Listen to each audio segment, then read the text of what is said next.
Live షోకి స్వాగతం. ముందుగా అతిథుల పరిచయం. శ్రీ పురుషోత్తమ రెడ్డి గారు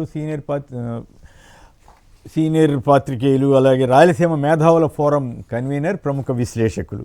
శ్రీ జోగి రమేష్ గారు మాజీ మంత్రివర్యులు, గతంలో పెడన నియోజకవర్గానికి ప్రాతినిధ్యం వహించిన నేత, వైఎస్ఆర్ కాంగ్రెస్ పార్టీ సీనియర్ నేత. పురుషోత్తమ రెడ్డి గారు, మీకేమనిపించింది ఈ పరిణామం? మీనాక్షి నటరాజన్ గారి ఇష్యూ సరే, కోవర్ట్లు ఎవరు, ఈ గొడవలన్నీ పక్కన పెడితే చివరికి కేసు ఇప్పటికైతే లేనట్లే కదా ఈ రోజుకైతే. మరి ఆవిడ జరిగిన నష్టాన్ని ఎవరు భర్తీ చేస్తారనే ప్రశ్న కూడా సహజంగానే వస్తూ ఉంది. మీరేమంటారు? కుమ్మడి గారు నమస్కారం. బేసిక్ గా ఎలక్షన్ ప్రక్రియ అనేది అనేక అనుమానాలకు రోజు రోజుకు బలపడుతున్నాయి. ఏదైనా ఎలక్షన్ నిర్వహణ, సాధారణ ఎలక్షన్ దగ్గర ఇప్పుడు వాళ్ళు చెప్పారు ఓట్లు సోరీ, సీట్లు సోరీ, చివరకు క్యాండిడేట్లు సోరీ వరకు పోతే డెమోక్రసీ మీద విశ్వాసం పోతుంది. నిజానికి అప్లికేషన్ నామినేషన్ వేసినప్పుడు పరిశీలిస్తారు కదా, ఆర్ఓ అవసరం చెప్తారు కూడా ఈ సరిదిద్దుకోమని. ఇక్కడ ఆ స్థాయిలో జరిగిపోవాల్సింది స్కూటీలో లేపేసే పరిస్థితి రావడం అనేది దురదృష్టకరం. ఒక డెమోక్రసీలో ఒక పార్టీకి ఉన్న అవకాశాన్ని ఇప్పుడు కాంగ్రెస్ నటరాజన్ గారు పక్కన పెడితే ఇంక లేదు కదా, 6 ఏళ్ల పాటు మీరు అనుకున్నది జరుగుతుంది కదా.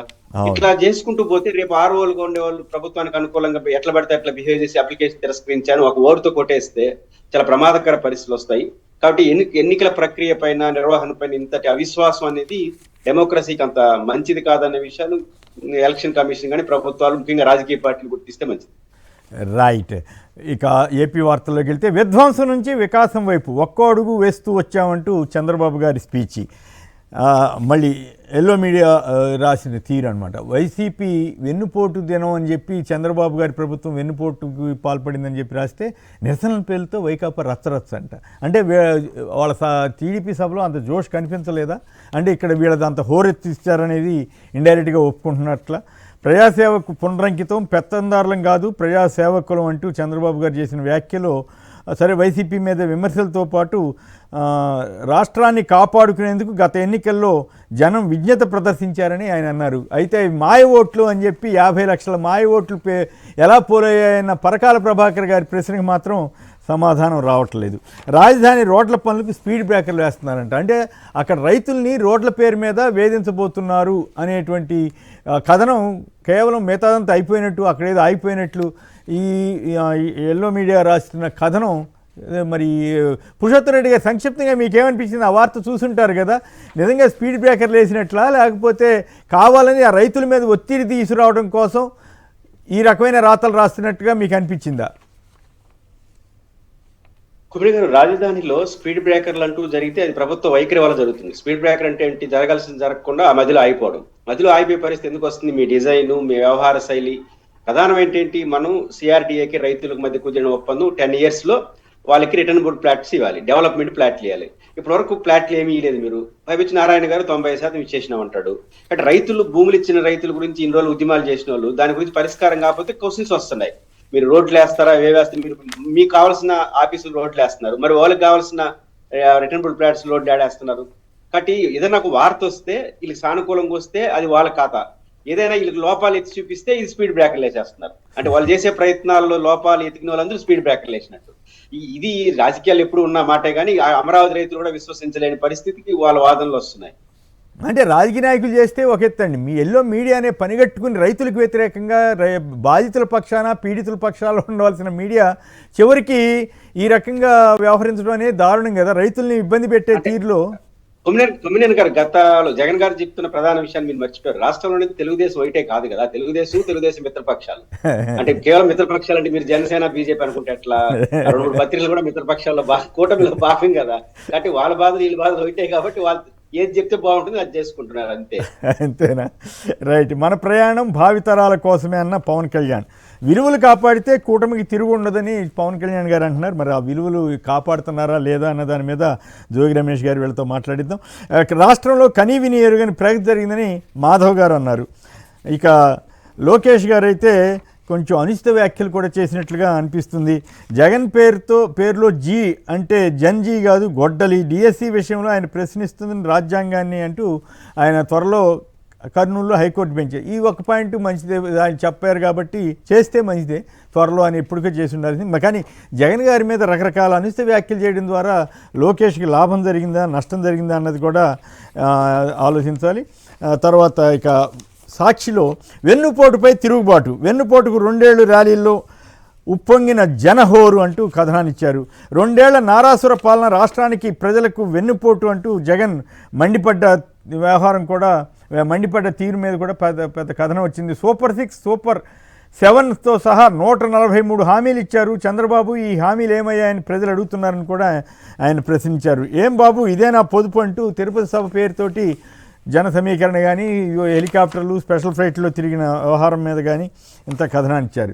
స్కీములు రద్దు, స్కాములే ముద్దు, 2 ఏళ్ల పాలనలో ఆర్థిక విధ్వంసం, ఆస్తుల అమ్మకం అంటూ ఒక విశ్లేషణ. విధ్వంస పాలన బాబుదే, భూమన కరుణాకర్ రెడ్డి ధ్వజం. తాడిపత్రిలో ప్రజాస్వామ్యం కూని, తాడిపత్రి వైసీపీ సమన్వయకర్త కేతిరెడ్డి పెద్దారెడ్డి మండిపాటు. ఆయనకి హైకోర్టు అనుమతి ఇచ్చినా లోకల్ నాయకుడు జేసీ ప్రభాకర్ రెడ్డి గారు ఇవ్వట్లేదు. అయితే విచిత్రంగా ఆయనే పోలీస్ డౌన్ అంటూ నడి రోడ్డు మీద స్నానం చేసిన దృశ్యాన్ని ఇప్పుడు మనం ఇందాక వీడియోలో చూసాం.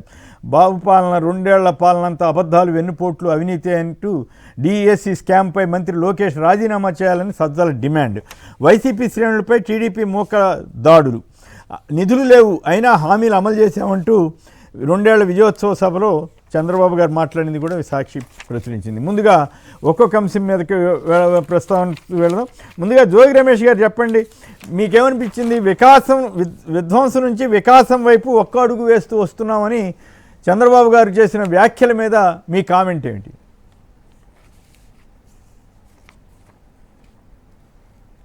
కొమ్మినేని గారు నమస్కారం. నమస్కారం. పురుషోత్తం రెడ్డి గారు నమస్కారం. సార్ మాట్లాడండి ప్లీజ్.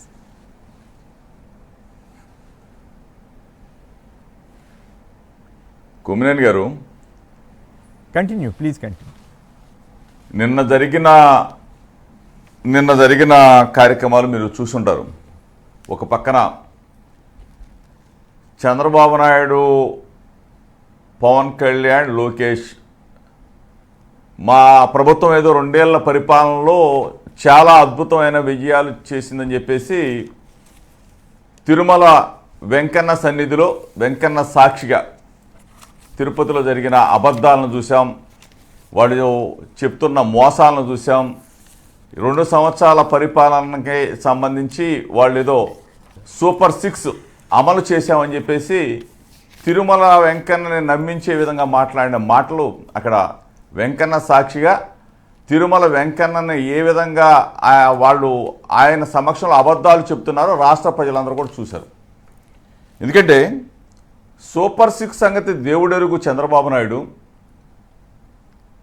గత 5 సంవత్సరాల జగన్మోహన్ రెడ్డి గారి పరిపాలనలో ఇచ్చిన పథకాలన్నా ఇవ్వు అని చెప్పేసి నిన్న రాష్ట్ర ప్రజలందరూ కూడా 2 ఏళ్ల చంద్రబాబు నాయుడు పరిపాలనకి నిరసనగా కొన్ని లక్షల మంది రోడ్లెక్కి కదం తొక్కిన పరిస్థితులు మీరు చూశారు. ఎందుకంటే సూపర్ 6 అట్రప్లాప్ అయిపోయింది. చంద్రబాబు నాయుడు చెప్పిన ఏ పథకం కూడా అమలు జరగట్లేదు. కానీ మా జగనన్న ప్రవేశపెట్టిన పథకాలన్నా మాకివ్వు, మాకివ్వు, నువ్వు పెడతానన్నా మా బిర్యానీ కానీ లేకపోతే చికెన్ బిర్యానీ కానీ మటన్ బిర్యానీ కానీ అవసరం లేదు, జగన్మోహన్ రెడ్డి గారు మా కడుపు నిండా పెట్టిన భోజనం అన్నా ఇవ్వని చెప్పేసి రాష్ట్ర ప్రజలందరూ కూడా బయటకు వచ్చి నిందించిన పరిస్థితులు. ఒక వర్గం కాదు కొమ్మినేని గారు, చంద్రబాబు నాయుడు పొడిచిన వెన్నుపోటుకి ఒక వర్గం కాదు సార్, రైతన్నలందరూ కూడా బయటకు వచ్చి అంటే అట్లా కాదు రమేష్ గారు ఒక చిన్న విన్నపం చెప్పండి. అదేమంటే ఒక్కొక్క సబ్జెక్టు ఒక్కొక్క దీని మీద మాట్లాడతాం. ఆయన చంద్రబాబు గారి స్పీచ్, తర్వాత పవన్ కళ్యాణ్ గారి స్పీచ్, తర్వాత మీరు నిర్వహించినటువంటి వెన్నుపోటు కార్యక్రమం, అలాగే గొడ్డలి అన్నదానికి మీరంతా కౌంటర్ ఇవ్వగలుగుతున్నారు, వెన్నుపోటు పార్టీ అన్నదానికి కౌంటర్ ఇవ్వగలుగుతున్నారా లేదా, ఇవన్నీ 1 by 1 వెళ్దాం. ప్రస్తుతం ఆయన నిజం చెప్పారా అసత్యాలు చెప్పారా? విధ్వంసం నుంచి వికాసం వైపు అని చంద్రబాబు గారు ఉపన్యాసం ఇచ్చారు, అట్లాగే విజ్ఞతతోటి ఓటు వేశారని కూడా అన్నారు. సో నిజంగా విధ్వంసం ఏది, వికాసం ఏది? మీ హయాంలో ఏం జరిగింది, చంద్రబాబు గారి హయాంలో ఏం జరుగుతుంది? విధ్వంసం అన్నది డైలాగా నిజంగా జరిగిందా? ఎప్పుడు విధ్వంసం జరిగింది? మీ జగన్ గారి టైంలోనా, చంద్రబాబు గారి టైంలోనా? అది క్లారిటీగా ఒక్కొక్క అంశం మీదుగా వెళదాం. రమేష్ గారు. కొమ్మినేని గారు, అసలు ఈ రాష్ట్రానికి పట్టిన విధ్వంసమే, వినాశకమే 31 సంవత్సరాల క్రితం చంద్రబాబు నాయుడు అనే వ్యక్తి పొడిచిన వెన్నుపోటుతోనే స్టార్ట్ అయింది సార్. ఇదేమి కొత్తగా విధ్వంసమేమి ఈ రాష్ట్రంలో స్టార్ట్ అవ్వాల. 31 సంవత్సరాల క్రితం ఎన్టీ రామారావు గారిని వెన్నుపోటు పొడిచినప్పుడే స్టార్ట్ అయిన ఈ విధ్వంస కాండ కొత్తగా మళ్ళీ 2 సంవత్సరాల క్రితం ప్రజలను నమ్మించి మోసం చేసి 3 పార్టీలు కూడా, ఒక పక్కన చంద్రబాబు నాయుడు, ఒక పక్కన పవన్ కళ్యాణ్, ఒక పక్కన బీజేపీ పార్టీ నమ్మించి మోసం చేసి ఈరోజు విధ్వంసం కాదండి, ప్రతి ఇంటిని కూడా ధ్వంసం చేస్తున్న పరిస్థితి. 5 కోట్ల మంది ప్రజలని నమ్మించి మాయ మాటలు చెప్పి మోసం చేస్తున్న పరిస్థితికి నిదర్శనమే నిన్న నిరసనకు సంబంధించి ప్రతి ఒక్కళ్ళు కూడా స్వచ్ఛందంగా బయటకు వచ్చిన పరిస్థితులు. వీళ్ళేదో వికాసం కాదండి, ఇది ప్రతి ఇంటిలో జరుగుతున్న ఆర్థిక విధ్వంసం చంద్రబాబు నాయుడు ప్రభుత్వం వల్ల జరుగుతూ ఉంది. 5 సంవత్సరాల జగన్మోహన్ రెడ్డి గారి పరిపాలనలో సంతోషంగా ఉన్న కుటుంబాలన్నీ కూడా రోడ్డు పాలై ఈరోజు చంద్రబాబు నాయుడు మొన్న చెప్పిన అబద్ధాలకి మోసాలకి నమ్మి ఈరోజు వినాశనమైన పరిస్థితుల్లోనే నిన్న జరిగిన చంద్రబాబు అంటే ఒకటే కొమ్మినేని గారు, నిన్న జనం చెప్తున్న మాట ఏంటంటే 2 సంవత్సరాల్లోనే ప్రజల్లో ఉన్న వ్యతిరేకత ఎట్లా ఉందంటే, చంద్రబాబు నాయుడు పోవాలి, మరలా జగన్మోహన్ రెడ్డి గారే మాకు ముందు, ఆయనే కావాలని చెప్తున్నారంటే ఎంత పెద్ద ఎత్తున ఆంధ్రప్రదేశ్ రాష్ట్రంలో ఈ కూటమి ప్రభుత్వం మీద ప్రజల్లో వ్యతిరేకత ఉందో ఒక్కసారి. రైట్. ఈ ఎల్లో మీడియా ఎట్లాగూ చెప్పలేదు, ఎల్లో మీడియా ఎట్లాగూ వాళ్ళని ప్రశ్నించలేదు. పక్కనే ఉన్న పవన్ కళ్యాణ్ ప్రశ్నిస్తాను అన్న పవన్ కళ్యాణ్ ఆ ప్రభుత్వంలో భాగస్వామి అయ్యాడు కాబట్టి మాట్లాడలేడు. ప్రజలు మొత్తం కూడా బయటకు వచ్చి ఎవరికీ కూడా దడవకుండా ఈరోజు చంద్రబాబు నాయుడు ప్రభుత్వాన్ని వేలెత్తి చూపుతా ఉన్నారంటే, చంద్రబాబు నాయుడిని వద్దు అని చెప్తా ఉన్నారంటే ఏ విధంగా ఆర్థిక విధ్వంసం ప్రతి కుటుంబంలో జరిగిందనేది అర్థం చేసుకోవచ్చు మీరు. రైట్. మళ్ళీ మాట్లాడదు చంద్రబాబు నాయుడు ప్రభుత్వం ఇక వద్దు. ఓకే. ఇప్పుడు మళ్ళీ ఒకసారి పురుషోత్తమ రెడ్డి గారు మాట్లాడిన తర్వాత మళ్ళీ ఒక్కొక్క సబ్జెక్ట్ మీద వెళదాం. పవన్ కళ్యాణ్ గారి స్పీచ్, అట్లాగే లోకేష్ గారి వ్యాఖ్యలు జగన్ గారి మీద అనుచిత వ్యాఖ్యలు చేశారా లేదా, అలాగే ఈ ఇష్యూస్ అన్నిటి మీద వెళదాం.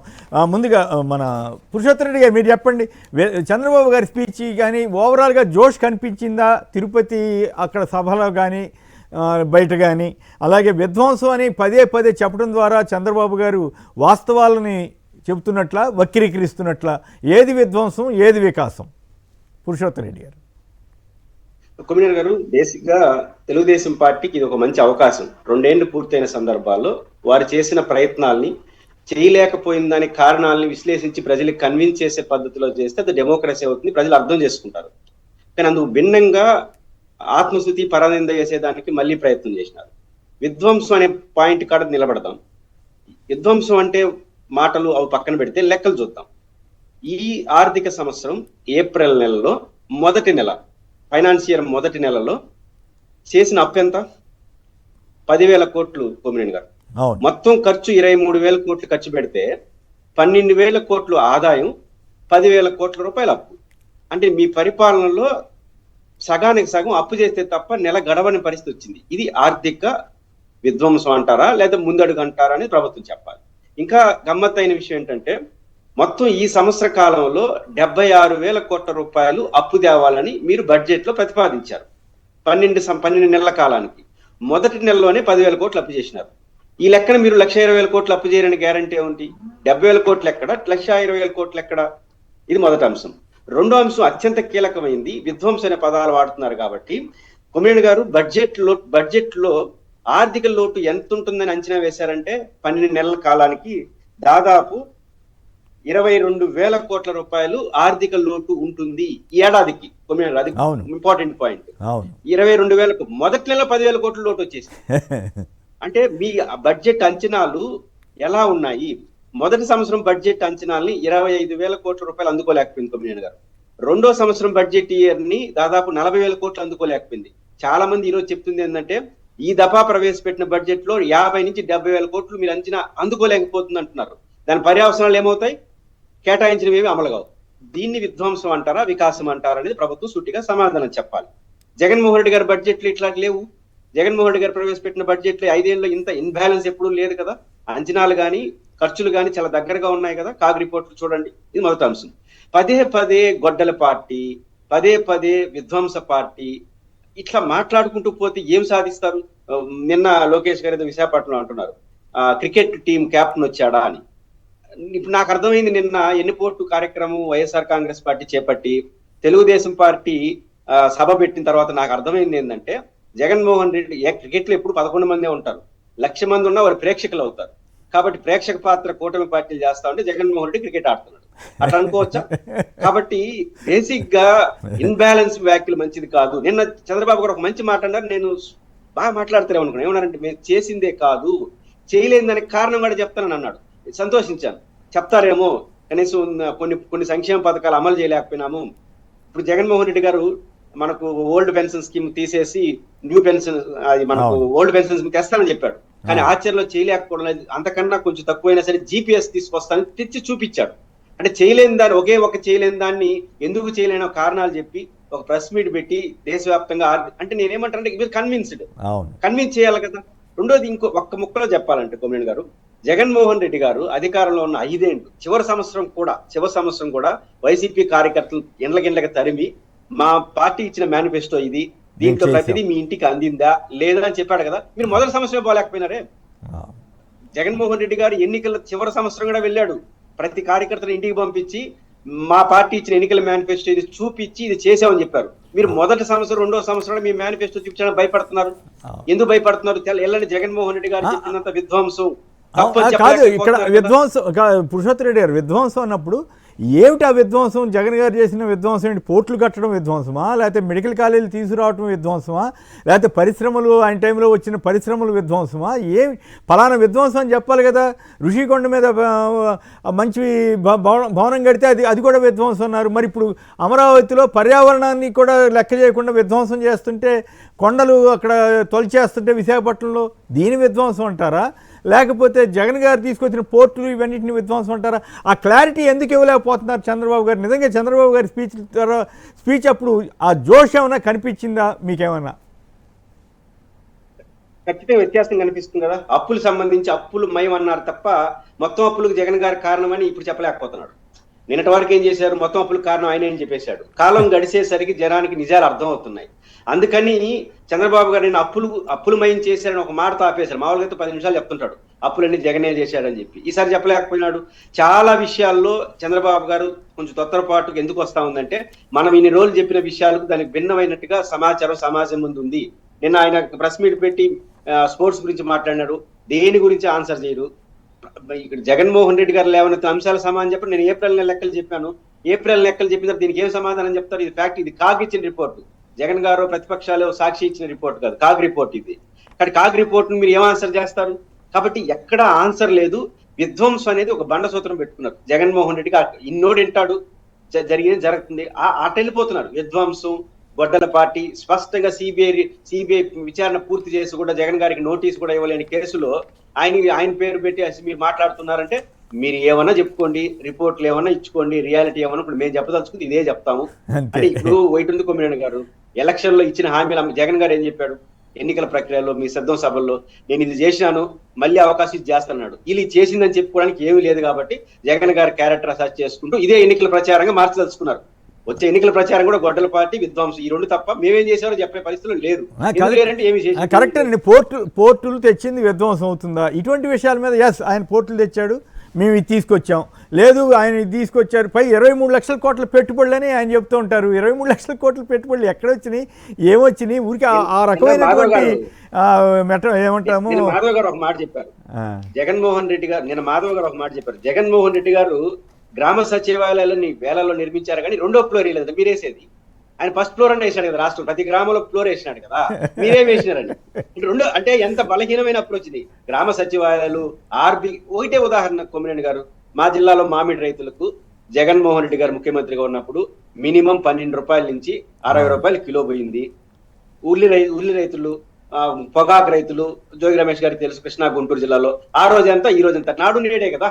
విధ్వంసానికి ప్రామాణికం ఏంటి? ఆ రోజు రైతులు గిట్టుబాటు ధర అంతా, నేను చంద్రబాబు గారు గిట్టుబాటు ధర అన్నారు ఈ రోజు సభలో, చెప్పుండొచ్చు కదా. చిత్తూరు జిల్లాలో ఉన్నారు కదా, మామిడి రైతులకు జగన్ గారు 12 రూపాయల నుంచి 60 రూపాయలు ఇస్తే నేను 100 రూపాయలు ఇస్తానని చెప్పండి, తగ్గిపోయింది కదా.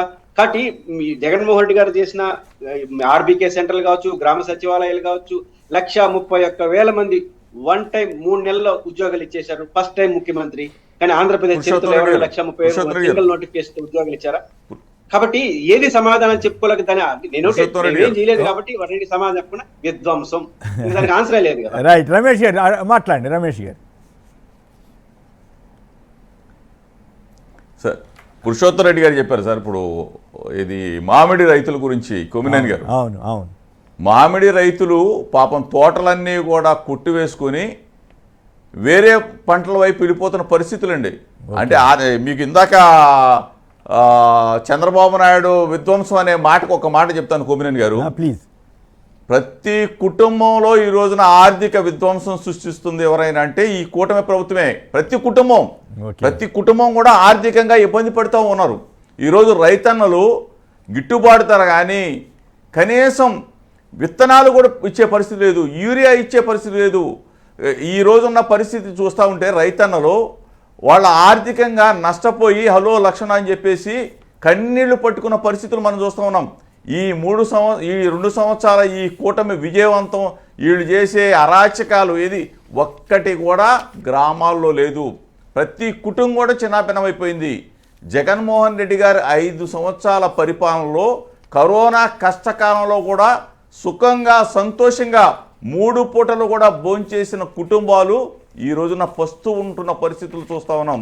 అందుకనే అంత పెద్ద ఎత్తున నిన్న జరిగిన మేము నిరసన కార్యక్రమాలు చేపడితే స్వచ్ఛందంగా ప్రజలు బయటకు వచ్చి చంద్రబాబు నాయుడు ప్రభుత్వాన్ని వేణోళ్ళ కూడా ఈ చంద్రబాబు నాయుడు మాకు అసలు వద్దు అని చెప్తున్న పరిస్థితులు వచ్చాయంటే ఏ విధంగా ఆర్థిక విధ్వంసాన్ని 2 సంవత్సరాల్లోనే ప్రతి కుటుంబం కూడా ఆర్థికంగా చితికిపోయిన పరిస్థితిని ఒక్కసారి గమనించమని చెప్పేసి మీ ద్వారా తెలియజేస్తా ఉన్నా పురుషోత్తమ్ రెడ్డి గారు.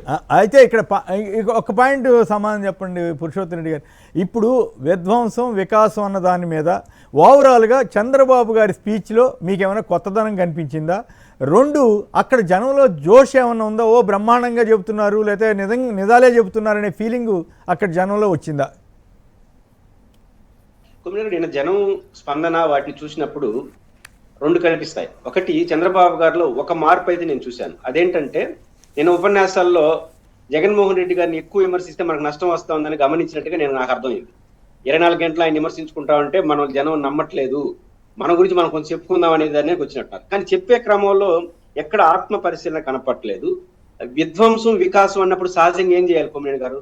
వచ్చినందుకు తెలుగుదేశం పార్టీకి అనుకూలంగా వస్తారు కదా. 25,000 మంది అంటే అది పెద్ద విషయం కాదు తెలుగుదేశం పార్టీకి. వచ్చారు కదా, వాళ్ళందరూ హర్షాత రేఖలు వ్యక్తం చేయాలి కదా. జగన్మోహన్ రెడ్డి గారు తీవ్రంగా విమర్శించినప్పుడు హర్షాత రేఖలు ఎందుకు రాలేదు? మామూలుగా ఒక పార్టీ మీటింగ్ లో ప్రత్యర్థిని విమర్శించినప్పుడు వచ్చినంత హర్షాత రేఖలు ఎప్పుడు ఉండవు, ఎందుకంటే వాళ్ళకి కూడా కోపం ఉంటుంది ప్రత్యర్థి కాబట్టి. కానీ జగన్ గారిని విమర్శించినప్పుడు పెద్దగా రాలేదు. వాళ్ళ గురించి వాళ్ళకు 4 మాటలు చెప్పినప్పుడు వచ్చింది. కానీ జగన్ గారిని విమర్శించినప్పుడు మీ పార్టీ కార్యకర్తలు ఇది అవసరం లేదనే భావన వస్తున్నారంటేనే మనం ఈ జగన్ గారి మీద చేస్తున్న వ్యక్తిగత హననం అనేది మనం కూడా హర్షించట్లేదు. అది వారు గుర్తిస్తే మంచిది. ఇంకా నాకు సభలో ప్రత్యేకంగా కనపడింది అది. మిగతా విషయాలంతా రొటీన్. పవన్ కళ్యాణ్ గారు అయితే ఇంకెవరిని విమర్శించకుండా ఒక ఐఏఎస్ ఆఫీసర్ లాగా ఆయన శాఖ గురించి రిపోర్ట్ ఇచ్చేసి గమ్మున కూర్చున్నాడు. నిన్న మామూలుగా మాట్లాడలేదు. అంటే మనం విమర్శించడానికి ఏమీ లేదనే పాయింట్ ప్రతిపక్షం మీద ఫస్ట్ టైం వచ్చినట్టుగా నాకైతే అనిపించింది. అది చాలా తమాషాగా ఉంది కదా. మన ప్రయాణం భావితరాల కోసమే అంటాం, ఇవన్నీ కులాలు కాదు మతాలు కాదు భారతదేశం అని చెప్పటం. ఏమిటి సడన్గా నిజంగా పవన్ కళ్యాణ్లో మార్పు వచ్చినట్లుగా కనపడతా ఉందా? చిత్తశుద్ధి ఉందా? లేదు గతంలో ఎప్పటికెప్పుడు ఆయన మాట మారుస్తుండే తీరు అనేక వీడియోల్లో చూస్తున్నాం కదా. నిజంగా ఆయన ఉద్దేశం మొదటి నుంచి ఇదే అయితే మనమే అభ్యంతరం చెప్పక్కర్లా. ఏమనిపించింది? నెక్స్ట్ చంద్రబాబు గారి తర్వాత పవన్ కళ్యాణ్ గారే ఇంపార్టెంట్ పర్సన్ కాబట్టి పవన్ కళ్యాణ్ స్పీచ్ మీద కూడా మీ విశ్లేషణ చెప్పండి. అంటే ఆయన నిన్న ప్రోగ్రెస్ రిపోర్ట్ ఇచ్చే ప్రయత్నం, నా శాఖలో నేను ఏం చేసినానని చెప్పడం ద్వారా రాష్ట్ర ప్రభుత్వంతో నాకు సంబంధం లేనట్టుగా చెప్పుకొచ్చాడు ఇండైరెక్ట్ గా. ఆయన శాఖ వరకు ఆయన చెప్పుకొని కమ్మును కూర్చునే పరిస్థితి వచ్చింది. రెండోది, ఆయన కొన్ని సూక్తులు చెప్పాడు. ఎమ్మెల్యేల దగ్గరకు పోవాల్సిన అవసరం లేదు, అలాంటి సమాజం రావాలన్నాడు. అది చెప్పాల్సిన పబ్లిక్ మీటింగ్ లో కాదు, జిల్లా ఎస్పీలు కలెక్టర్లు కూర్చోబెట్టినప్పుడు అయ్యా మీరు ఊరు ఎమ్మెల్యేలు చెప్పినట్టు గురించి ప్రజలు చెప్పినట్టు వాళ్ళు చెప్పేస్తే వాళ్ళు బ్రహ్మాండం చేస్తారు, 2 ముక్కలు అయిపోతుంది. ఆడ మాత్రం పొలిటికల్ గవర్నెన్స్. కలెక్టర్లు ఎస్పీలు కూర్చోబెట్టుకొని మేము మళ్ళీ ఎన్నికల్లో పోవాలి కాబట్టి మా వాళ్ళు ముందు పెట్టి చేయండి అని ఆడ చెప్తారు. సభల్లో వచ్చేసి గ్రామ సచివాలయాలు, గ్రామ సభ ఇవన్నీ చెప్తారు. ఉదాహరణకు గ్రామీణ నేపథ్యం గురించి పవన్ కళ్యాణ్ గారు చెప్పారు, మనం వచ్చిన తర్వాత అని చెప్పారు. నిజానికి గ్రామాల్లో కొమ్మినేని గారు ఈరోజు ఒకప్పుడు సెక్రటేరియట్ అంటే అమరావతి, హైదరాబాద్ చెప్పారు. ఈ రోజు జగన్ గారు వచ్చిన తర్వాత గ్రామ సచివాలయ సెక్రటేరియట్ నా ఇంటి పక్కన ఉందని చెప్తారు, నా వీధి పక్కన ఉందంటే వార్డు సచివాలయాల ద్వారా మేజర్ పనులని ప్రజలకు వార్డులో. ఇది కదా గ్రామ వికాసం అంటే. గ్రామ వికాసం అంటే గ్రామీణ అభివృద్ధి వికేంద్రీకరణ. అర్థం ఏంటి? నా ఇంటి పక్కనే పరిపాలన, నాకు కావాల్సిన రోజువారి పనులు నా ఇంటికి వచ్చేస్తున్నాయి. ఇది కదా వికేంద్రీకరణ అంటే. ఆ జగన్ గారు గ్రామ సచివాలయ వ్యవస్థ పేరుతో చేసుకొచ్చారు కదా, మార్పులు తీసుకొచ్చారు కదా, దాన్ని కొనసాగించండి. దానికి చెప్పడానికి మాట లేక మీరు ఏదో చెప్పారు. పవన్ కళ్యాణ్ గారు చెప్పిన ఉపన్యాసం అంతా చేస్తే జగన్ గారు అన్ని పునాదులు వేసి పెట్టాడు, కొన్ని కొనసాగించాడు, దాన్ని మీరు కంటిన్యూ చేయడమే. Right, okay. రమేష్ గారు మీరేమంటారు? పవన్ కళ్యాణ్ గారి స్పీచ్ మీద మీ కామెంట్ చెప్పండి. తర్వాత పిసిసి ప్రధాన కార్యదర్శి అంబటి రామకృష్ణ యాదవ్ గారు కూడా మాట్లాడతారు. ముందుగా రమేష్ గారు. కొమ్మినేని గారు చెప్పుకోవటానికి ఏమీ లేదు కాబట్టి ఆయన ఏం చెప్పలేడు సార్. ఇప్పుడు 2 సంవత్సరాల పరిపాలనలో పాపం ఏదో జరిగిపోద్ది అనుకున్నాడు, ఏదో చేసేద్దాం అనుకున్నాడు. నేను చేయడానికి ఏమీ లేదు, ఊరికనే కాసేపు పక్కన కూర్చొని కబుర్లు చెప్పడానికి తప్ప ఏమీ నేను ఈ ప్రభుత్వంలో భాగస్వామినా కాదా, ప్రభుత్వంలో నేను పరిపాలనా దక్షిణా లేదా అని చెప్పేసి ఆలోచనలో పడిపోయాడు. కాబట్టి ఆయన నిర్లిప్తతో ఈ విధమైన మాటలు, ఎందుకంటే ఆయన మాట ఎవరు వినే పరిస్థితి కాదు కదా. ఈ మధ్యకాలంలో మేము చూసాం, ఎమ్మెల్యేలు మొత్తం కూడా అవినీతి చేస్తూ ఉన్నారు, అందరూ కూడా ఇందులో దోచుకు తింటా ఉన్నారని చెప్పేసి 2-3 సందర్భాల్లో చంద్రబాబు నాయుడు గారి దగ్గరికి వెళ్ళి ఈయన చెప్పిన పరిస్థితులు చూసాం. ఈరోజు చంద్రబాబు నాయుడు కూడా అదే పరిస్థితి కదా. ఎమ్మెల్యేలని, మంత్రుల్ని పదే మీరు దోపిడీ చేయొద్దు, దోచుకోవద్దు అని చెప్తా ఉంటే వాళ్ళు ఏమంటా ఉన్నారు? చంద్రబాబు నాయుడు రూమ్లో చెప్తాడు, బయటకు వచ్చి చంద్రబాబు ఇంతే చెప్తాడులే, మనం తినేద్దాంలే, మొత్తం దోచేద్దాంలే అని చెప్పేసిన పరిస్థితులు మనం ఈరోజు సర్వేలు చూసాం కదా. ఇప్పుడు 2 సంవత్సరాల్లో ఉన్న సర్వేలన్నీ చూసాం కదా. ఏ ఎమ్మెల్యే గెలవడో, ఏ మంత్రి గెలవడో, మొత్తం ఏ సర్వే ఇచ్చినా సరే మొత్తం టోటల్గా ఓడిపోతున్నారంటే సర్వేలు చెప్తున్న పరిస్థితులు చూసాం. దానికి పవన్ కళ్యాణ్కి అర్థమైపోతుంది కాబట్టి ఆయన కొంచెం ఏది దూకుడు తగ్గించుకొని ఉన్న వాస్తవాలు చెబుతామని చెప్పేసి ఆయన శాఖ పరిమితమయ్యాడు. ఏదో ప్రజెంటేషన్ ఇచ్చుకున్నాడు. ఎక్కడ ఇది మినిస్టర్స్, ఇది మన కలెక్టర్స్ కాన్ఫరెన్స్లో చెప్పాల్సిన టైపులో చెప్పాడు తప్ప ఏదో 2 సంవత్సరాలు మేము సాధించేసాము, లేకపోతే సూపర్ 6 బ్రహ్మాండంగా చేసేసాము, లేకపోతే ఇంకేదో చేసామని చెప్పే పరిస్థితుల్లో పవన్ కళ్యాణ్ లేడు. పవన్ కళ్యాణ్ చెప్పినా కానీ ప్రజలు నమ్మే పరిస్థితుల్లో లేడని చెప్పేసి ఆయనకు అవగతం అయింది. కాబట్టి ఉన్న వాస్తవాలు ఏదో 4 మాటలు చెప్పేసి వెళ్ళిపోయాడు. ఏది మొక్కుబడిగా వెళ్ళాడు, మొక్కుబడిగా కూర్చున్నాడు, మొక్కుబడిగా మాట్లాడాడు అనేది అక్కడ ఉన్న ప్రజలందరికీ అర్థమైంది, చూసే ప్రజలందరూ కూడా అర్థమైంది. టీవీలు వీక్షించిన ప్రతి ఒక్కళ్ళకు కూడా పవన్ కళ్యాణ్ అనే వ్యక్తి ఏది డిప్యూటీ సీఎం హోదాలో ఈ రాష్ట్రంలో జరిగిన అభివృద్ధి మీద ఏ ఒక్క మాట కూడా చెప్పలేదంటే ఏమీ లేదు, డొల్ల ప్రభుత్వం అనేది ప్రజలకి అర్థమైపోయిందని చెప్పేసి ప్రజలందరూ కూడా గమనించారు సార్. ఓకే, బాగుంది. రైట్, రామకృష్ణ గారు మీరు మాట్లాడండి దయచేసి. సార్ నమస్కారం సార్, మీకు ప్యానెల్ పెద్దలకి. నిన్న వాళ్ళు సభ పెట్టుకున్నారు. సహజంగా ఎవరైనా కానీ ఏం చెప్తారంటే మేము అద్భుతంగా చేసాం, ప్రతిపక్షం సరిగా చేయలేదు అనేది వాళ్ళు సహజ దూరంలో మాట్లాడతారు. కానీ అభివృద్ధి ఏం చేశామనేది కూడా ప్రజలు వివరించి చెప్తారు. ఇదిగో ఈ సెక్టార్ అభివృద్ధి చేశాం అనేది వివరించి చెప్తారు. డెఫినెట్ గా ప్రతిపక్షాన్ని కూడా జరిగిన 5 ఏళ్ళలో 10 ఏళ్ళలో విమర్శిస్తారు. అది పక్కన పెడదాం సార్. నిన్న పవన్ కళ్యాణ్ గారు ఒక అద్భుతమైన ఇంటర్వ్యూ ఏఎన్ఐకి ఇచ్చారు సార్. ఆయన ఇప్పుడు మీరేసిన వీడియోలో కూడా క్యాపిటల్ మైన్స్ గురించి మాట్లాడినప్పుడు గతంలో పోరాడలేదు, గతంలో చేయలేదు, ఇట్స్ లెగసీ అంటే వారసత్వంగా క్యాపిటల్ మైన్స్ విశాఖ రాలేదు కాబట్టి ఇక దాన్ని వదిలేసేయండి అని మాట్లాడితే, మీ డిబేట్ లో మొన్న చెప్పాను, అంతకుముందు చెప్పాను. క్యాపిటల్ మైన్స్ రాయదుర్గం కుదిరేముక్కు సంబంధించి ఎంఓయూ చేసుకున్నారు 2013లో. దాన్ని తేలాకపోయింది 2014 తర్వాత చంద్రబాబు నాయుడు ప్రభుత్వం. సార్ పక్కన పెట్టి ఏది విధ్వంసం సార్? ఏఎన్ఐకి ఇచ్చిన ఇంటర్వ్యూలో చెప్తాడు, మీది డబుల్ ఇంజిన్ సర్కార్ కదా, ఇవాళ పైగా నరేంద్ర మోడీ ప్రభుత్వం ఆంధ్రప్రదేశ్ రాష్ట్ర ఎంపీల మీద ఆధారపడి నడుస్తా ఉంది, స్పెషల్ కేటగిరీ స్టేటస్ ని ఇప్పుడు తెచ్చుకోవచ్చు కదా, రాష్ట్రాభివృద్ధికి దోహదపడవచ్చు కదా అని అడిగితే దానికి కూడా అదే పదం, క్యాపిటల్ మైన్స్ ఏ పదం వాడాడు అదే పదం, లెగసీగా వచ్చింది, నరేంద్ర మోడీ చేసిన వాగ్దానం కాదు, కాబట్టి నరేంద్ర మోడీ దాన్ని అమలు పరచాల్సిన అవసరం లేదు అన్నట్టుగా మాట్లాడాడు. తిరుపతి సభలో నరేంద్ర మోడీ గారు ఇచ్చిన వాగ్దానం గాని, అమరావతి ప్రారంభోత్సవానికి వచ్చిన శంకుస్థాపనకు వచ్చినప్పుడు లెటర్ అండ్ స్పిరిట్ ఆ చట్టంలో ఉన్న ప్రతిదీ నేను అమలు చేస్తాను అని నరేంద్ర మోడీ గారు చెప్పింది కానీ, పార్లమెంట్ భవనంలోకి వెళ్ళేటప్పుడు ముందు పార్లమెంట్ మెట్లు మొక్కి ఆ ప్రజాస్వామ్యాన్ని కాపాడుతానని నరేంద్ర మోడీ గారు ఇచ్చిన వాగ్దానం గాని, ఇవి అడగలేని ఇంకొకటి కూడా సార్, అసలు విధ్వంసం అనే పదం తీసుకున్నాం సార్. అసలు పోలవరం కేంద్రం కట్టివ్వాల్సిన పోలవరాన్ని చంద్రబాబు నాయుడు గారు తీసుకొని దాని టెక్నికల్ ఇష్యూస్ ఇవాళ గందరగోళంగా ఉంది. అది విధ్వంసమా లేకపోతే ఏది విధ్వంసం? ప్రత్యేక తరగతి హోదా దాన్ని ప్యాకేజ్ గా మార్చి మళ్ళీ హోదా కావాలని నానా రకాలుగా దాన్ని భ్రష్టు పట్టించి చివరికి ఆంధ్ర రాష్ట్రానికి ఏమీ లేకుండా అయితే ఒక మాట చెప్పండి. అయితే రామకృష్ణ గారు ఒక్క నిమిషం, నాకు మరి నేను తప్పు చెబుతున్నాను రైట్ చెబుతున్నాను నాకు అర్థం కావట్లా.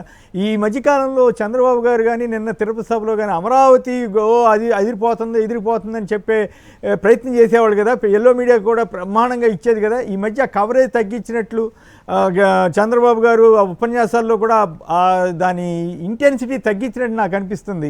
అది మీరు ఒప్పుకుంటారా? కరెక్టా కాదా? అది 100% కరెక్ట్ సార్. ఎందుకంటే ఇక్కడ రెండు విషయాలు, అమరావతి విషయంలో రెండు విషయాలు చూడాలి సార్. ఒకటి, వాళ్ళు ఏదైతే అప్పులు తీసుకొచ్చి మొత్తం అమరావతిలోనే పెట్టి దాన్ని సర్వేగంగా చేసి ఏదో చేద్దాం అనుకున్నారో అక్కడ సక్సెస్ కాలేకపోతా ఉన్నారు. దాన్ని కంప్లీట్ చేస్తామన్న నమ్మకం వాళ్ళకి పోయింది. ఇప్పుడు ఏదైనా చెప్పినా ఏది గవర్నమెంట్ బిల్డింగ్స్ లేకపోతే ఈ ఐకానిక్ టవర్స్ 10-15 బిల్డింగ్లు కడితే కట్టొచ్చు అంతవరకు తప్ప వీళ్ళు తీసుకున్న ఈ ప్రాంతం మొత్తాన్ని అభివృద్ధి చూపించడం అనేది ఆనాటి 5 సంవత్సరాలు ఇప్పుడు ఈ 5 సంవత్సరాలు 10 ఏళ్లలో కూడా జరుగుతుంది అనే నమ్మకం వాళ్ళకే పోయింది. ఓకే, అయితే అదే నాకు అర్థంగా మిగతా ప్రాంతాల్లో వ్యతిరేకత వస్తుందనే భయం కూడా ఏదో ఉన్నట్టుంది. ఇంకొక విషయం ఏంటంటే 2 లక్షల కోట్లు తెచ్చి ఎప్పుడైతే ఒకటే చోట కుమ్మరిస్తామంటున్నారు, నిన్న మీటింగ్ లో కూడా ఏమన్నాడు, డబ్బులు లేకపోయినా సరే సంక్షేమ కార్యక్రమాలు అమలు చేస్తున్నారు, రాష్ట్రం దివాళా తీసిందని అతనే చెప్తూ ఇప్పుడు 2 లక్షల కోట్లు అప్పు తెచ్చి ఒకటే చోట బిల్డింగ్లు కడతానంటే రాష్ట్రం మొత్తం ఒక్కసారి మా ప్రాంతాల పరిస్థితి ఏంటి, మాకు కంప్లీట్ అవ్వాల్సిన ప్రాజెక్టుల పరిస్థితి ఏంటి, రైతులు మా అభివృద్ధి పరిస్థితి ఏంటని రాష్ట్రం మొత్తం ఒక్కసారి ప్రభుత్వం వైపు చర్చ చూసినప్పుడు అక్కడ కూర్చున్నారు పురుషోత్తం రెడ్డి గారు అన్న, వాళ్ళేమో మా రాయలసీమ ప్రాంతంలో కంప్లీట్ అవ్వాల్సిన మా ప్రాజెక్టుల పరిస్థితి ఏంటి అంటున్నారు. అటు ఉత్తరాంధ్రకి వెళ్తే మేము వెనకబడిన ప్రాంతం వలసలు ఉన్నాయి ఆపలేకపోతున్నాం మా ప్రాజెక్టులు ఏంటని వాళ్ళు మాట్లాడుతూ ఉన్నారు. రాష్ట్ర వ్యాప్తంగా అన్యాయం చేస్తా ఉన్నాడు, ఒక్క ప్రాంతంలోనే అనవసరంగా డబ్బంతా తీసుకెళ్లి పోస్తా ఉన్నాడు అనే చర్చ జరిగినప్పుడు ఇక దీన్ని కంట్రోల్ చేసుకోకపోతే మళ్ళీ వ్యూహాత్మకంగానే అమరావతి ప్రస్తావన తగ్గిస్తున్నారు. రెండు ఈ రకమైన వ్యతిరేకత వస్తా ఉంది. Right, thank you. రమేష్ గారు చెప్పండి, ఒక బ్రేక్ తీసుకోవాలి. రమేష్ గారు గోవిందన్ గారు ఇందాకేదో చెప్పారు కదా అమరావతి గురించి, అమరావతి కాన్సెప్ట్ అంటే ప్రచారం ఇదివరకు ప్రచారం విపరీతంగా చేసేవాళ్ళు, ఇప్పుడు ఆ స్థాయిలో జరుగుతున్నట్టు అనిపించాల. కాదు కాదు కాదు కాదు చేస్తాడు. ఎందుకంటే ఇప్పుడు వర్షాకాలం వచ్చింది, వర్షానికి ఆ గుంటలు మొత్తం కూడా నీళ్లతో నిండిపోయినాయి కాబట్టి ఈ 6 నెలలు చేయడండి. అంటే వర్షాలు తగ్గిన తర్వాత మళ్ళీ ఆ గుంటలోంచి నీళ్లు తీసేసిన తర్వాత మళ్ళీ మొదలు పెడతాడు. అంటే కాలాన్ని బట్టి మనవాడు మారుతా ఉంటాడు. చంద్రబాబు నాయుడు సంగతి మీకు తెలియదు, కాలాన్ని బట్టి మారుతా ఉంటాడు. కాబట్టి అంతేకాకుండా ఇతర ప్రాంతాల్లో సభలు పెట్టినప్పుడు అమరావతి గురించి ఎక్కువ చెబితే కూడా కొంత నెగిటివ్ వస్తుందేమో అనే భయంతో కూడా వీళ్ళు చేస్తున్నారు. అంటే ఇక్కడనే కాదు, ఈ సభనే కాదు, నేను గత కొన్ని నెల రోజులుగా ప్రతిరోజు సభ ఎక్కడో చోట మాట్లాడుతుంటాడు కదా, అమరావతి అనే ప్రస్తావన పెద్ద తీసుకురావట్లా. అంటే ఆయన కూడా భయపడుతున్నాడా అనే ఒక డౌట్ వస్తుంది. అది ఇప్పుడు ఏమి లేదు సార్, తిరుపతిలో పెట్టాడు కదా సార్, తిరుపతిలో పెట్టాడు కాబట్టి అక్కడ యాక్టింగ్ అక్కడ చేయాలా, ఇక్కడ యాక్టింగ్ ఇక్కడ చేయాలా, అక్కడ యాక్టింగ్ ఎక్కడ చేయాలి, ఎక్కడ ఏం చేయాలని చంద్రబాబు నాయుడు కన్నా ఎవరికి తెలుసుదండి ఆ విషయంలో తెలివైన ఒప్పుకోవాలి. ఆయన అది ఎక్కడదక్కడ చెప్తాడు సార్. Right, okay. జగన్ పేరులో జీ అంటే జంజీ కాదు గొడ్డలి, అయినా లోకేష్ గారు ఈ వయసులో హుందాగా మంచిగా రాజకీయాలు చేయాల్సిన వయసులో అచ్చంగా చంద్రబాబు గారి టైంలో అంటే సోషల్ మీడియా లేదు కాబట్టి ఆ రోజు ఏదో ఆయన ప్రెస్లో వచ్చింది కనపడకుండా పోయేది. కానీ ఇప్పుడు ప్రతిరోజు ఈయన మాట్లాడింది దానికి వ్యతిరేకంగా ఈయన మీదే ఈయనకు వచ్చినటువంటి వీడియోలు ఈయన మీదే అనేక వీడియోలు వస్తూ ఉంటాయి. ఈ టైంలో ఈ హుందాతనం లేకుండా అనుచిత వ్యాఖ్యలు చేయడం ద్వారా ఆయన నష్టపోయారా? మరోవైపు ఈ నిజంగానే ప్రజలు విజ్ఞతతోటి ఎలక్ట్ చేసుకున్నారా లేక మాయ ఓట్లతో గెలిచారా? పురుషోత్తరెడ్డి గారు అన్సస్టైనబుల్ ఇన్సెంటివ్స్ అంటున్న చంద్రబాబు గారు ఆయన దానికి కట్టుబడి ఉంటున్నారా? అంటే ఆ వేదికకి అది అవసరం, ఎందుకంటే ఆ వేదిక సార్వజనీయంగా ఆలోచిస్తుంది కాబట్టి ఆ వేదిక అది మాట్లాడు. ఇప్పుడు ఆంధ్రప్రదేశ్ లో మీరు సార్వజనిక 99 పైసలకి ఏంది, మొత్తం భూమి 99 రూపాయలకి ఇచ్చేస్తున్నారు. దానికి ఏం బేస్ లేదు, పాడు లేదు. కాబట్టి మనం ఇస్తున్న దానికి అందుకే ఇన్బ్యాలెన్స్ అయిపోతే ఏమవుతుందంటే ప్రజలు దేని నమ్మరు, దీని నమ్మరు. అంటే ఆ ఢిల్లీలో చెప్పిన ప్రసంగం ఇక్కడ చేసి చూపిస్తే కొంచెం బాగుంటుంది, అది చేసే పరిస్థితి కనపట్లేదు. రైట్, బాగా చెప్పారు. ఇక చూడండి, లోకేష్ గారి స్పీచ్ ఎందుకు ఇట్లా జగన్ గారి మీద అనుచిత వ్యాఖ్యలు చేసినట్లా కాదా? దీని మీద ముందుగా రమేష్ గారు సంక్షిప్తంగా మాట్లాడిన, టైం తక్కువ ఉంది, కొంచెం ఇంకా కొమినేని గారు ప్లీజ్. ఓకే కొమినేని గారు, ఇప్పుడు జగన్మోహన్ రెడ్డి గారి మీద మాట్లాడితేనే లోకేష్ అనే వ్యక్తికి కొంచెం కాస్త కోస్తో ప్రాధాన్యత ఉంటుందనే ఉద్దేశంతో మాట్లాడే భాష ఇది. ఎందుకంటే స్థాయికి తగని మాటలు. ఈరోజు నేను చంద్రబాబు నాయుడు కానీ లోకేష్ని కానీ అడుగుతా ఉన్నాను. 31 సంవత్సరాల క్రితం ఎన్టీ రామారావు గారిని మీరు వెన్నుపోటు పొడిస్తే మీరు ఆ రోజే మీ నాన్నకి అఖిల భారత వెన్నుపోటు సంఘానికి అధ్యక్షుడిగా చంద్రబాబు నాయుడు ఆ రోజే అది భారతదేశం మొత్తం కూడా గుర్తించింది. ఆ రోజున వెన్నుపోటే ఈ రోజు వరకు కూడా జరుగుతూ ఉంది. ఈరోజు నేను ఒకటే చెప్తా ఉన్నాను, మీ నాన్న విపి పార్టీకి అధ్యక్షుడైతే నువ్వు విపి పార్టీకి వర్కింగ్ ప్రెసిడెంట్గా పెట్టుకోండి. అంటే ఈరోజు మేము ఒకటే చెప్తా ఉన్నాం, గొడ్డల పార్టీ అని చెప్పేసి ఒక ప్రోపగాండ చేస్తూ ప్రజల్లోకి తీసుకెళ్లాలని చెప్పేసి ఏదో మీరు తాపత్రయపడుతున్నారు. కానీ ప్రజలే మిమ్మల్ని వేటు వేసే పరిస్థితి దగ్గరలోకి వచ్చిందని చెప్పేసి మీరు గ్రహించట్లా. మీకు సూటిగా ఒకటే చెప్తా ఉన్నాను కొమినేని గారు వారికి, నిన్న మీరు పెద్ద సభ పెట్టారు, విజయవంతమైందని చెప్పేసి చంకలు కొట్టుకున్నారు. ప్రజలు ఎవ్వరు కూడా మిమ్మల్ని విశ్వాసంలోకి తీసుకోవటం లేదు అన్న దానికి నిదర్శనమే నిన్న మీ సభ. మీరు ఎన్ని సూక్ష్మ వాగ్దానాలు లేకపోతే ఇంకోటి కనీసం ప్రజల నుంచి మీ పార్టీ సభలోనే మీకు స్పందన రాలేదనేది స్పష్టంగా నిన్న మా ర్యాలీల్లో ప్రజలందరూ కూడా స్వచ్ఛందంగా వచ్చి, అన్ని పార్టీల వాళ్ళు వచ్చి, అన్ని కులాల వాళ్ళు వచ్చి, అన్ని మతాల వాళ్ళు వచ్చి స్వచ్ఛందంగా అన్ని పార్టీల మీరు చెప్పేది అన్ని పార్టీలకు సంబంధించిన ప్రజలు వచ్చారంటారా, అన్ని పార్టీల వాళ్ళు అంటున్నారు? నాకు అది కొంచెం అర్థం కాదు.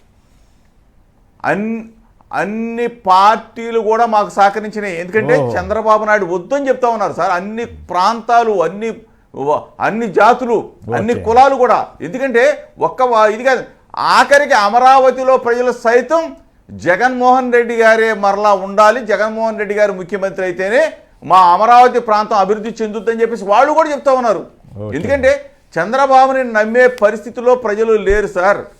ఇది ఆంధ్రప్రదేశ్ ప్రజలు మొత్తం కూడా ఈ 2 సంవత్సరాల చంద్రబాబు నాయుడు పరిపాలన అంతా కూడా మాటలతోనే సరిపోయింది, కానీ ఎక్కడా కూడా ఒక్క పని చేయలేదని చెప్పేసి ప్రజలందరూ కూడా ఒకే ఆలోచనతో వచ్చారు.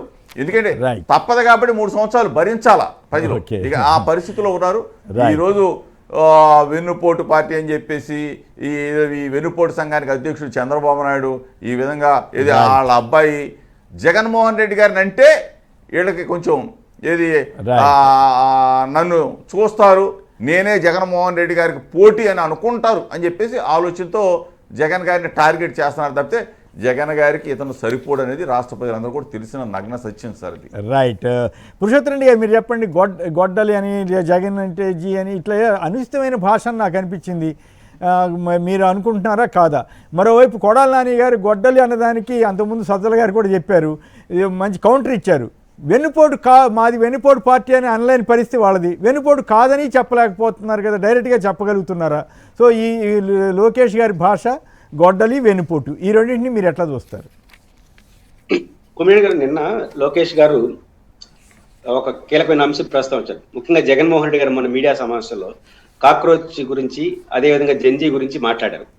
అది చాలా కలత చెందుతున్నారు. మిగతా విషయాలు ఎలా ఉన్నా ఈ 2 పాయింట్లు జగన్ గారు మాట, ఎందుకంటే దేశం మొత్తం ఈ 2 అంశాల చుట్టూ కొత్త తరం ఆలోచిస్తా ఉంది. కాక్రోచ్ రాజకీయాల గురించి కానీ, జెన్జీ పాలిటిక్స్ గురించి కానీ, ఈ 2 ప్రమాదకర పరిస్థితులు చాలా పార్టీలకు వచ్చాయి. ఆంధ్రప్రదేశ్ లో జెన్జీ గురించి, కాక్రోచ్ గురించి ధైర్యంగా మాట్లాడిన మొదటి రాజకీయ పార్టీ వైఎస్ఆర్ కాంగ్రెస్ పార్టీ అధ్యక్షుడు జగన్మోహన్ రెడ్డి గారు. కాబట్టి కాక్రోచ్ అంటే ఏంటి? తిరుగుబాటు. జగన్మోహన్ రెడ్డి గారి రాజకీయ ప్రస్తావన మొత్తం తిరుగుబాటే, సాహసం, పార్టీ పెట్టడం సాహసం. కాబట్టి జెన్జీ పాలిటిక్స్ కూడా నూతన రాజకీయాలు, పాత తరం కాకుండా కొత్త వాళ్ళకి అవకాశాలు ఇవ్వడం, ప్రయోగాలు చేయడం, ఇవన్నీ జెన్జీలో మనకు కనిపిస్తాయి. తమిళనాడు ఎన్నికల్లో అన్నింటిలో కొత్త వాళ్ళకి అవకాశం ఇచ్చారు కదా ప్రజలు. కానీ రెండింటిని జగన్ గారు ఓన్ చేసుకోవడానికి సిద్ధపడుతుంది. ఇది భయపడుతున్నారు. ఆ భయాన్ని డైరెక్ట్ గా చెప్పలేక వాళ్ళు జెన్జీ కాదు గొడ్డల పార్టీ అని చెప్పి మీరు అనుకుంటే కుదరదు. అంతేకాకుండా మరికొన్ని నాకు ఆ విషయాలు ప్రస్తావించడం ఇష్టం. మరికొన్ని అనిశ్చిత వ్యాఖ్యలు కూడా లోకేష్ గారు చేశారు కదా. ఈ వయసులో ఆయన హుందాగా ఉండవలసిన టైము ఇంకా ఇట్లాంటి అనుచిత వ్యాఖ్యలు చేయడం సమర్థనీయం అన్నది నా ప్రశ్న. అంటే ఇప్పుడు గట్టిగా విమర్శించడానికి భాష పట్ల పట్టు లేనప్పుడు బూతులు వస్తాయి. అది రాజకీయాలు మీకు తెలిసిందే కదా. గట్టిగా ప్రత్యర్థిని విమర్శించేవాడు గొప్ప నాయకుడు. ఇప్పుడు జగన్ గట్టిగా విమర్శించడానికి లోకేష్ గారికి ఏదో రాకుండా ఏదో మాట్లాడేస్తాడు. సమస్య అది వస్తా ఉంది.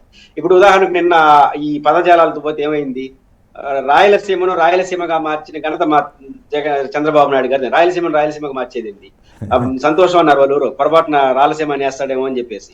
కాబట్టి ఎల్లో మీడియా దాన్ని కవర్ చేసింది, మీరు గమనించారో లేదో. రాయలసీమ అని ఆయన చెప్పడం ఆయన ఉద్దేశం, లేకపోతే ఎల్లో మీడియా కవర్ చేసిందో నాకు తెలియదు. కానీ కొంచెం ఆ జాగ్రత్త ఎల్లో మీడియా కవర్ చేసింది. శ్రీకృష్ణదేవరాయల కాలం రాయలసీమని కవరించుకోవచ్చు కానీ అది కాదు. ఏదో రత్నాలసీమ అన్న పోయి రాయల్ అనేసి ఏదో మాట్లాడేశాడు. అంటే నా పాయింట్ ఏంటంటే, పంచి డైలాగుల కోసం, ప్రత్యర్థిని ఒక మాట అనడం కోసం ఏ భాష అంటే ఆ భాష వాడితే అది ఖచ్చితంగా సక్సెస్ కాదు. రెండోది, లోకేష్ గారిని ఒకటి విషయాన్ని అర్థం చేసుకుంటా, ఆయన జగన్ గారిని టార్గెట్ చేయడం తప్పు కాదు. ఎందుకంటే ఆయన రాజకీయ ప్రత్యర్థి ఇష్టం ఉన్నా ఇష్టం లేకపోతే ఆయనే. కాబట్టి రాజకీయ టార్గెట్ చేయాలంటే ఆయన ఏం చేసినాడు, మీరేం చేసినారు. ఇప్పుడు మీరు ఉదాహరణకు లోకేష్ గారు రాయలసీమలో పాదయాత్ర చేశారు. ఏది యోగలో, కడపలో మీటింగ్ పెట్టి రాయలసీమకి ఏం చేస్తామో మేము అధికారం కోసం నాకు డిక్లరేషన్ ఇచ్చాడు, మేనిఫెస్టో ఇచ్చాడు. నేను చెప్పుండొచ్చు కదా, నేను కడప కేంద్రంగా రాయలసీమ మేనిఫెస్టో ఇచ్చాను, దాంట్లో ఇది చేసినాను, ఇది చేయలేదు. ఎందుకు చెప్పలా? ఆ పేరే ఎత్తలేదే. అప్పుడు రాజశేఖర్ జగన్ గారిని టార్గెట్ చేయండి. ఇంకా ఎంత హాస్యాస్పదం అంటే, జగన్ గారిని విమర్శనం, పులివెందులకు మేము నీళ్ళు ఇచ్చామంటారు. ఇది చాలా విచిత్రమైన వాదన. ఎందుకంటే కొమ్మినేని గారు, పులివెందుకు నీళ్ళు ఎట్టు వస్తాయి? పోతిరెడ్డిపాడు నుంచి బనకచెర్ల, బనక నుంచి గండికోటకు వస్తాయి. అసలు గండికోట ప్రాజెక్టు కట్టింది రాజశేఖర రెడ్డి. బనకచెర్ల ఈ పోతిరెడ్డిపాడు హెడ్ రేకులెట్ విస్తరించింది రాజశేఖర రెడ్డి గారు. ముఖ్యంగా పులివెందులకు నీళ్ళు ఇచ్చిన సమయంలో సతీష్ రెడ్డి గారు ఈరోజు వైఎస్ఆర్ కాంగ్రెస్ పార్టీ ఉన్నారు. ఆయన పట్టుబట్టి దీక్ష చేస్తే 1 టీఎంసీ నీళ్లు జస్ట్ లాంచ్ చేసి వదిలేసినారు. కానీ 27 టీఎంసీ నీళ్ల కోసం 950 కోట్లు ఖర్చు పెట్టి నిర్వాసితులు క్లియర్ చేసి 27 టీఎంసీ డ్యామ్ కట్టింది రాజశేఖర రెడ్డి గారు తండ్రి. ఆ డ్యామ్ లో 100% నీళ్లు పెట్టింది కొడుకు జగన్మోహన్ రెడ్డి గారు. కాబట్టి ఈ 2 మర్చిపోయి మేము పులివెందులు మేమే నీళ్ళు ఇచ్చేసినాం. ఇంకా ఆశ్చర్యకరం ఏంటంటే ఆంధ్రనీవా పూర్తి అయిపోయింది అంటున్నాడు. అది ఎప్పుడు పూర్తయింది నాకు అర్థం కావట్లేదు. ఆంధ్రనీవా ఇంకా సగం పూర్తి కాకుండా ఉంటే ఇంకా ఆంధ్రనీవా పూర్తి అంటే ఇవి వద్దు. పాయింట్ ఏంటంటే మీరేం చేసినారు, ఏమి చేయాలని చెప్పడం మానేసి ఇవన్నీ మాట్లాడితే ఏమొస్తుంది? రైట్. నేను గతంలో పులివెందులు వెళ్ళినప్పుడు అక్కడ కొందరు ఒక జర్నలిస్ట్ కలిశారండి. గండికోట నుంచి నేను నీళ్లు తీసుకొస్తాను పులివెందుల కంటే అది ఎట్లా సాధ్యం అవుతుందని జర్నలిస్టులు అడిగితే, రండి అని తీసుకెళ్ళి చూపించి ఇట్లా సొరంగం దొవ్వి తీసుకురావచ్చు అని నాకు ఇంజనీర్ల ద్వారా నేను స్టడీ చేయించానని చెప్పి ఆయన జర్నలిస్టులకి స్వయంగా చూపించారంట. అప్పుడు వీళ్ళందరికీ అర్థమైందంటే, అప్పుడు చాలా విజన్ తోటి రాజశేఖర రెడ్డి గారు పులివెందులకు నీళ్లు తీసుకురావాలని ఆలోచన చేస్తున్నారనే సంగతి నాకు స్వయంగా పులివెందుల్లో ఒక జర్నలిస్టే చెప్పారు. ఫైనల్గా చెప్పండి, ఈ మన ఈ విజ్ఞతతో ఓటేశారనేమో చంద్రబాబు గారు అంటున్నారు. పరకాల ప్రభాకర్ గారేమో మనం చూసాము, రోజు చెప్తూనే ఉంటున్నాడు ఆయన, మాయ ఓట్లు, 50 లక్షల మాయ ఓట్లు అని. మాయ అనే పదం నేను చూపించాను, వాడాను. ఎందుకంటే ఆయన చెప్తున్న దాని ప్రకారం అర్ధరాత్రి వేశారు కాబట్టి.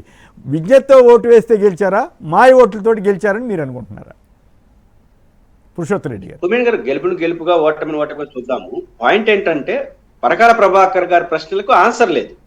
పరకాల ప్రభాకర్ లేవనెత్తింది సాయంత్రం 5 నుంచి ఎర్లీ మార్నింగ్ 2:40 వరకు 50 లక్షల పైచిలుకు ఓట్లు నమోదైనాయి on record of election commission.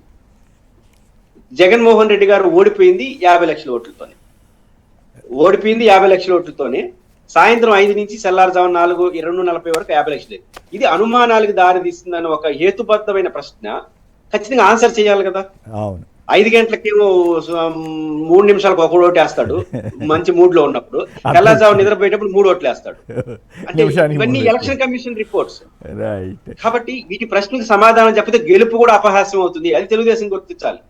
మనం గెలిచినా కూడా ఈ ప్రశ్నకు సమాధానం రాకపోతే మీరు ఎట్నే గెలిచారని అనుకుంటారు కదా. రైట్. ఫైనల్ గా రమేష్ గారు చెప్పండి, వెన్నుపోటు దినోత్సవం వెన్నుపోటుకు 2 ఏళ్ళు అనే కార్యక్రమం ఏ స్థాయిలో విజయవంతమైందని మీరు అనుకుంటున్నారు? సంక్షిప్తంగా చెప్పండి రమేష్ గారు. కొమ్మినేని గారు, వెన్నుపోటుకి 2 ఏళ్ళు దినోత్సవం ఏ విధంగా విజయవంతం అనేది ఒకే మాటలో చెప్తా. ఈరోజు ఎన్నికలు పెడితే ఇప్పటికిప్పుడు చంద్రబాబు నాయుడిని ఇంటికి పంపించి జగన్మోహన్ రెడ్డి గారిని మరలా ముఖ్యమంత్రిని చేస్తామనే స్థాయికి ప్రజలంతా వచ్చారంటే విజయవంతం ఏ విధంగా అయిందనే దానికి ఒకటే ఒక ఉదాహరణ. ఈరోజు ఎన్నికలు జరిగితే మరలా జగన్మోహన్ రెడ్డి గారిని ముఖ్యమంత్రి చేసే స్థాయికి వచ్చారు. ఓకే. పురుషోత్తమ రెడ్డి గారు మీరు యాక్సెప్ట్ చేస్తారా? అంత జోష్ కనిపించిందా ఇక్కడ వెన్నుపోటు దినోత్సవం వెన్నుపోటు దినం నిర్వహించడంలో, నిరసనలో? ఖచ్చితంగా పెద్ద సాహసం కదా కుమ్మయ్య గారు. భారీ ఓటమి చెందిన పార్టీ మొదటి సంవత్సరం, ఈ సంవత్సరం ఏంది, లాస్ట్ ఇయర్ కూడా వెన్నుపోటుని ధైర్యంగా ఈదుల్లోకి రాగలిగిందంటే జగన్మోహన్ రెడ్డి గారు ఎన్నికల సభలో చెప్పిన మాట, వీళ్ళు ఇచ్చిన హామీలు అమలు చేయలేరు, సాధ్యం కాదని చెప్పిన మాట జనం ఇప్పుడు విశ్వసిస్తున్నారు. ఆ రోజు నమ్ముండొచ్చు ఏదో చేస్తాడని. ఖచ్చితంగా గెలుస్తారు, వాడతారనే దానికన్నా జగన్మోహన్ రెడ్డి గారిని అనుక్షణం 2 ఏళ్ల కూటమి పరిపాలనపై నాకు వన్ వర్డ్ ఏంటంటే జగన్మోహన్ రెడ్డి గారిని నిత్యం గుర్తు చేయిస్తున్నారు. ప్రతి పాయింట్ లో జగన్మోహన్ రెడ్డి గుర్తు వస్తున్నాడు. గుర్తు చేయిస్తా ఉంది కూటమి, ప్రజలు గుర్తు చేసుకుంటున్నారు. ఖచ్చితంగా ఇట్లే కొనసాగితే ఫలితం జోగి రమేష్ గారు చెప్పినట్టే ఉంటుంది కదా. రైట్. ఓకే. ఏదేమైనా అందుకే విధ్వంసం అంటే ఏంటో చెప్పకుండా విధ్వంసం అని, వికాసం ఏంటో చెప్పకుండా వికాసం అని ఇట్లా కథ నడిపేస్తున్నారు, ఎల్లో మీడియాని అడ్డం పెట్టుకుని అనేటువంటి అభిప్రాయం అయితే కలుగుతూ ఉంది. ఇక పురుషోత్తమ రెడ్డి గారు, జోగి రమేష్ గారు, అమ్మకి రామకృష్ణ యాదవ్ గారు అందరికి కూడా ధన్యవాదాలు. ఇది నేటి చర్చా కార్యక్రమం. నమస్కారం. మరిన్ని అప్డేట్స్ కోసం ఛానల్ను సబ్స్క్రైబ్ చేయండి. నోటిఫికేషన్స్ కోసం బెల్ ఐకాన్ పై క్లిక్ చేయండి.